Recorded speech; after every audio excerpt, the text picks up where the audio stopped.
ರಾಮ ನಿನ್ನಷ್ಟು ನೆಮ್ಮದಿಯು ಎಲ್ಲಿಹುದೋ ರಾಮ ಇನ್ನಷ್ಟು ಬೇಕೆನ್ನ ಹೃದಯಕ್ಕೆ ರಾಮ.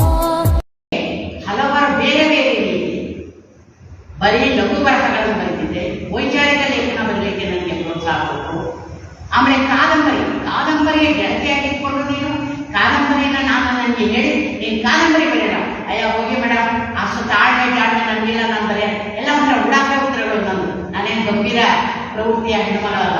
ಉಡಾಫೆ ಬೈದು ಬರೆಯೋದು ನೋಡೋಣ. ಆದರೆ ಅದಕ್ಕೆ ಮೂಲ ಕಾರಣ ನಾಗಲಕ್ಷ್ಮಣ ದೇವೇಶ್ವರ ಅವರ ಲಿಪಿಕಾರರಾಗಿ ಅವರ ಒಂದು ಜೀವನ ಚರಿತ್ರೆಯನ್ನು ಬಂದಾಗ ಆವಾಗ ನನಗೆ ಒಂದು ಐಡಿಯಾ ಬಂದಾಗ ಅದನ್ನು ಮೇಡಮ್ ಹತ್ರ ಚರ್ಚೆ ಮಾಡಿದೆ. ಮೇಡಮ್ ಹಿಂಗೆ ಈ ರೀತಿ ಇದೆಯಲ್ಲ, ಹಿಂಗೆ ನಾನು ಈ ಕಾದಂಬರಿ ಬರೆಯೋದು ಅಥವಾ ಎಷ್ಟೋ ಓದಿದ್ರೆ ಮತ್ತೊಂದು ಐಡಿಯಾ